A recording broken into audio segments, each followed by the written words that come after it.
right, hey everyone. Today I wanted to talk about the concept known as bebop scales and how to practice them on the saxophone and what they can actually help with. So, the disclaimer that I usually like to start with when I'm talking about bebop scales is that they're not going to immediately help you play bebop. Sorry. Charlie Parker and Dizzy Gillespie were thinking about much more complex things than just one simple scale. Something that I also tell my students pretty often is that bebop scales aren't quote unquote real. They're real in the way that we can practice them, but they're not some music theory thing that predated bebop.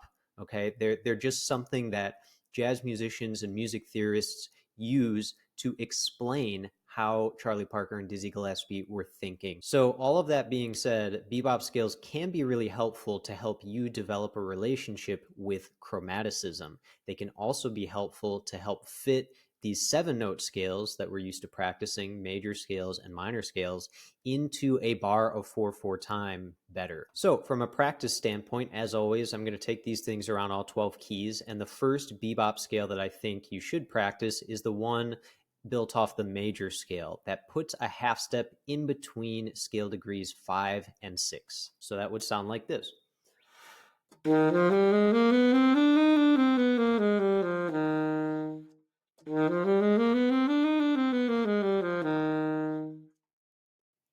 Now, I like to gain more flexibility with these sounds by practicing not just from the root, but from the 3rd, the 5th, and for this particular bebop scale, the 6th. So I'll show you those now.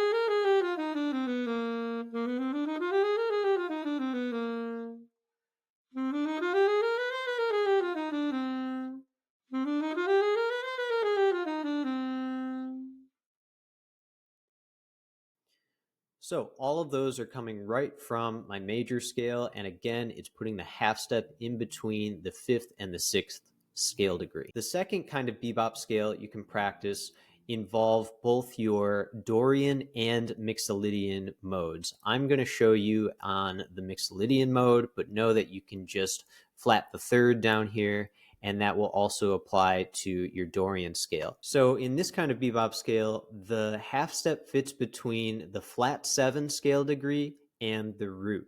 So it's kind of like you're putting a major 7 on a Mixolydian or a Dorian mode, but don't really think about it that way. Just think about it as a chromatic passing tone. We would never hang out on a major 7 on, say, a dominant chord or a minor 7 chord, because that just wouldn't fit the sound. It would be super, super dissonant. But we could use that tone as a passing tone, which is exactly what this bebop scale is designed to do. So this one sounds like this.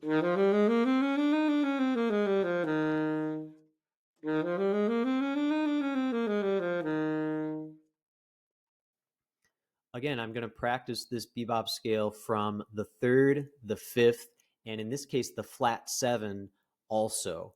I'm not going to practice this one from the 6th scale degree because of how the half steps work in this kind of scale. So here's how those sound.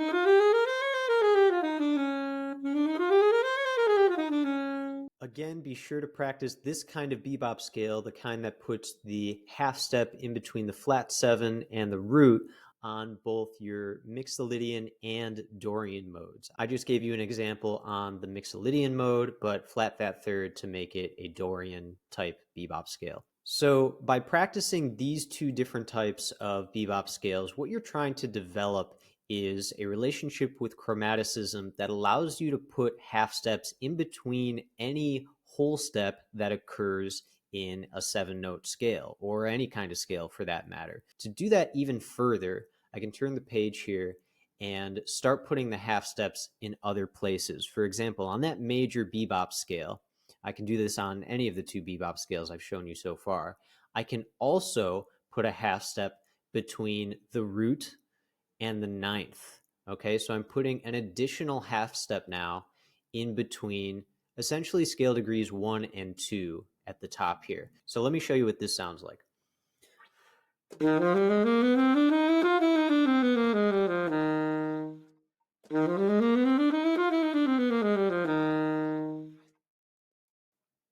I especially like practicing this kind of scale descending.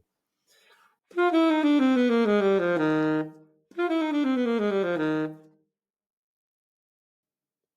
it works the same for the other type of bebop scale we've talked about so far, which is the Mixolydian and Dorian type bebop scales.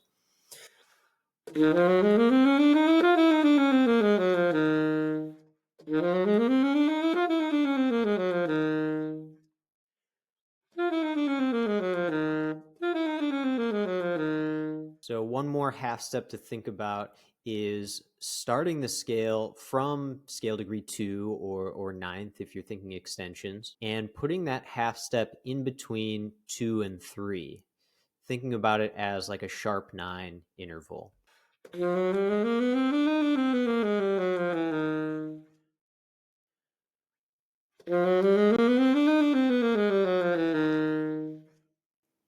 And again, it works the same way for Dorian and Mixolydian type bebop scales.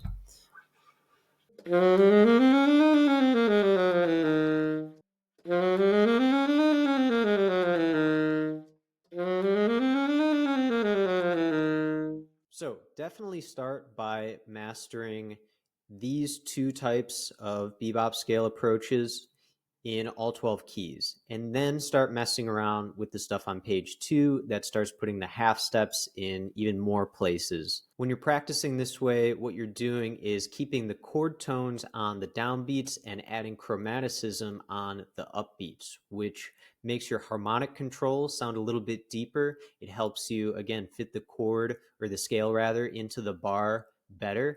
And it just gives you kind of a new way to think about chromaticism. So I hope this was a helpful explanation about bebop scales. Happy practicing. Let me know if you have any questions, and I'll see you next time.